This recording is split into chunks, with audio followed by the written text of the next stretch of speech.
calendário hebraico.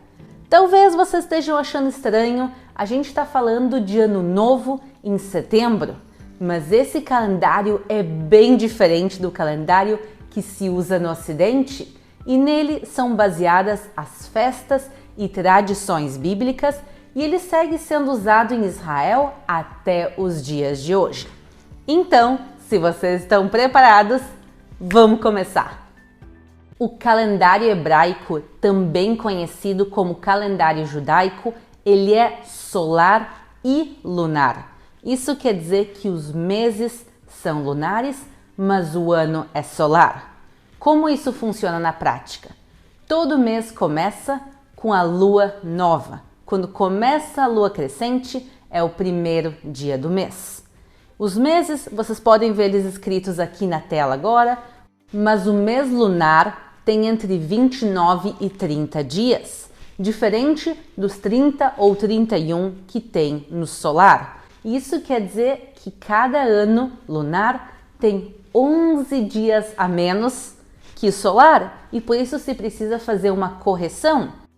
No Ocidente, a gente também tem uma correção que se chama o ano bissexto, se acrescenta um dia a cada 4 anos.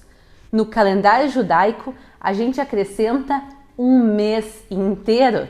Então, se são esses os meses do ano, tem a cada X anos um mês a mais e ele se chama o segundo mês de Adar.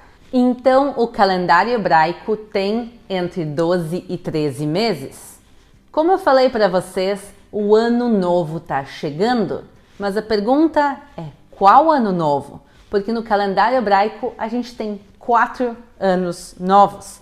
O primeiro deles é o Rosh Hashanah, conhecido também na Bíblia como o Dia das Trombetas. Ele acontece todos os anos no dia 1º do mês de Tishrei, que nesse ano cai no pôr do sol do dia 6 de setembro.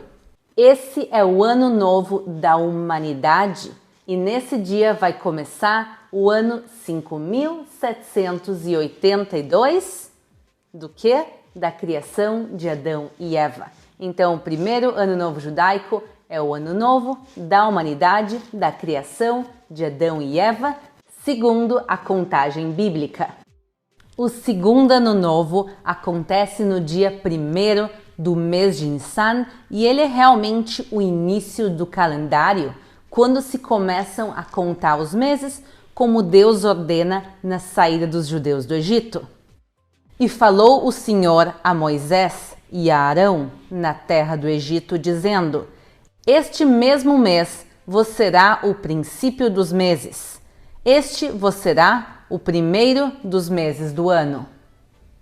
O terceiro ano novo se chama Tu B'Shvat e se celebra no mês de Shvat e ele é o ano novo das árvores e das plantas. E a celebração é linda. Pessoas em todo Israel se juntam para plantar árvores. E o último ano novo que tem é no mês de Elul e ele é o ano novo dos animais. Mas que calendário a gente realmente usa em Israel nos dias de hoje? A gente usa os dois. Depende para quê. Por exemplo, para bancos e impostos se usa o calendário gregoriano, que é o calendário que se usa no Ocidente, por exemplo, no Brasil. E para festas bíblicas e situações religiosas se usa o calendário judaico. Mas é bem comum a gente ver em muitos lugares escritas as duas datas. Por exemplo, no jornal vai ter o calendário gregoriano e o calendário judaico. E também, por exemplo, o nosso convite de casamento, que eu vou botar aqui para vocês na tela, a gente tem a data gregoriana e a data judaica lado a lado, porque tem gente que está mais acostumada a usar um e tem gente que está mais acostumado a usar o outro. Mas uma coisa importante de se destacar e que pode causar confusão entre os dois calendários é que o dia não começa no mesmo horário. O que isso quer dizer? Vocês do país que vocês estão assistindo, quando der a meia-noite hoje, passa a ser o próximo dia. No judaísmo, no calendário judaico, não é assim. O dia começa ao pôr do sol. Então, por exemplo, o nosso casamento é o pôr do sol, então já é considerado parte do dia seguinte. E essa tradição é para todo o calendário judaico e ela tem origem em uma questão bíblica. Quando Deus cria o mundo, em Gênesis 1:5, e foi a tarde e a manhã, o dia primeiro. Isso quer dizer que o dia começa na tarde, ou em hebraico Erev, que quer dizer na realidade não é a tarde, sim é o entardecer. Então quer dizer é o entardecer e a manhã do dia seguinte. E por isso, ao pôr do sol, começa o dia seguinte. Mas as festas bíblicas são sempre celebradas segundo o calendário hebraico. Por exemplo, Rosh Hashanah, o Ano Novo Judaico, Yom Kippur, o Dia do Perdão, Sukkot, que é tabernáculos, são celebrados segundo as datas do calendário bíblico. E a propósito, pessoal, no final desse vídeo eu vou deixar para vocês também links de vídeos para vocês assistirem mais sobre essas festas bíblicas. Mas em Israel, mesmo festas que não são tradicionalmente bíblicas, como o Dia da Independência de Israel, o Dia de Memória do Holocausto ou o Dia dos Soldados Caídos, são celebrados segundo as datas no calendário hebraico.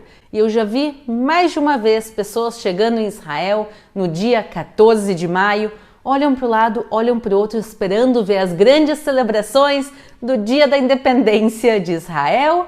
E aí, tem que dizer, pessoal, caiu no dia 5 de Iyar, porque aqui se celebra segundo o calendário judaico. A cada 19 anos, a data entre os dois calendários é exatamente a mesma, mas na maior parte dos anos a data varia e pode variar às vezes 2, 3 semanas para frente ou para trás entre os calendários. Então, quando vocês vierem a Israel para celebrar ou para saber que festas estão acontecendo naquela mesma data, verifiquem ano após ano em que datas caem os feriados. E daqui a alguns dias começa o ano de 5782, que é um ano super especial. Por quê? Porque ele é um ano sabático. Sabático para a terra é o que a gente chama de Shemitah. Deus, quando cria o mundo em 6 dias e descansa no 7º, Deus também ordena na Bíblia, em várias passagens que vocês podem ver aqui na tela, ele ordena também deixar a terra de Israel descansar. E isso acontece até os dias de hoje. Então, um ano a cada 7, a terra descansa e não se produz agricultura. Sim, quer dizer que Israel para de produzir em boa parte das plantações, principalmente plantações anuais, como milho, trigo, não vai se plantar a partir dessa estação, não se planta por um ano. A agricultura que existe da mesma maneira, por exemplo, árvores de maçãs, tem certas regras e elas podem ser colhidas, mas é realmente um ano que se dá o máximo para a terra descansar. E quando começar, eu vou mostrar para vocês como isso realmente influencia na nossa vida e no nosso dia a dia como pessoas que vivem em Israel e que também seguem comendo mesmo sendo ano sabático, mas isso também já é para outro vídeo. E agora eu quero desejar a todos vocês Shana Tová Umetuká, um ano feliz e doce para todo mundo, um feliz 5782.